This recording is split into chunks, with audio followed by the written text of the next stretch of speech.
Hey, Bernardo Wealth Extended family. Hope you enjoyed your summer. Here we are in fall, which I think is the best time of year. Wanted to talk to you today about interest rates and being higher for longer. I think that's the big theme we're really talking about and dealing with right now. So, what has happened? What has transpired to put us in this situation, and how have things changed from an interest rate perspective? So, as everyone knows, last year, the beginning of the year, inflation was, coming out as a big problem. And so the Fed combats high inflation to bring down economic growth by raising interest rates, right? Making it more expensive for businesses and consumers to borrow money, which hopefully slows down, business. We've seen really one of the more restrictive or fast rate increases that we've seen in history. So is it working? I think the answer is yes, but right, we have seen core inflation top out. We have seen it start to trend down, and I think we're really dealing with some stubborn inflation now. The Fed wants a target of 2%. We're not real close. We're 5-6%, and not making meaningful moves south. I think there's a couple catalysts for that. First is a big one is energy. Energy prices have remained high, and as you know, consumers and businesses all consume lots of energy. So it's hard to think prices or inflation is going to retreat anytime soon, with consumption being what it needs to be, plus high energy costs. So I think that's a big issue. I also see that labor markets remain very tight. So we did see one tiny little tick up in unemployment, but like I said, it's tiny.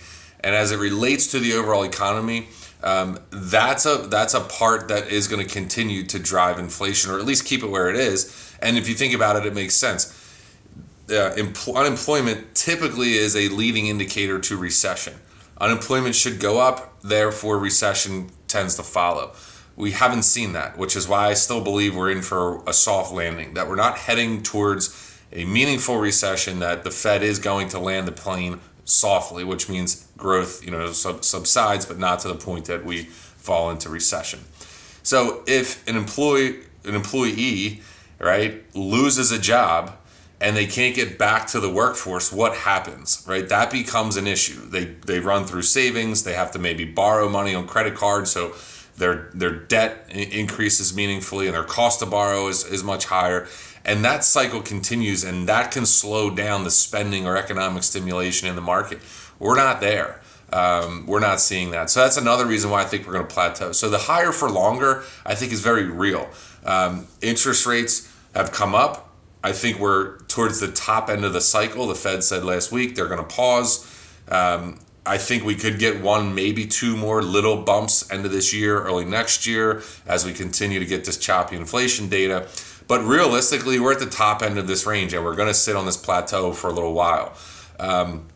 What could bring that lower is an unexpected recession. If we saw a recession in the marketplace, then the Fed would look to bring rates lower as a function of recession. Again, I don't think that's a high possibility, but that would be your case to see interest rates come lower. And so we're going to just stay at this level, in my opinion, and kind of battle our way through and let time work this inflation data out with higher rates. I don't think we have to push up meaningful higher than where the Fed stands right now. I think it's working, but it's just not working quite as fast as everyone has expected.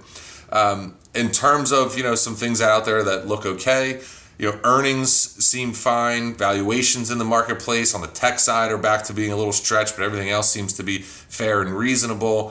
So the U.S. consumer is very healthy. So post-COVID, what did we see? We saw very low interest rate environment. People locked in debt on the mortgage side of things, which is huge. So cost right now with higher rates isn't having a meaningful effect on households, and kind of typically a mortgage is your biggest debt expenditure.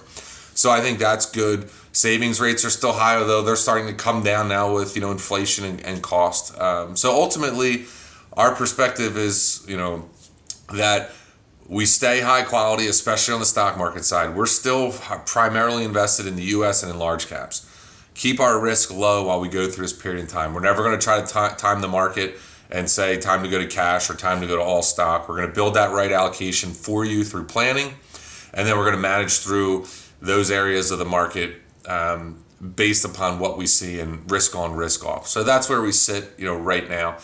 So again, just wanted to come to you with some information, what we're thinking about, and hopefully this is digestible and you feel good about it. Again, we're here. Please reach out. We want to continue to have these conversations. Thanks, and we hope your family's doing great, and enjoy this beautiful fall weather.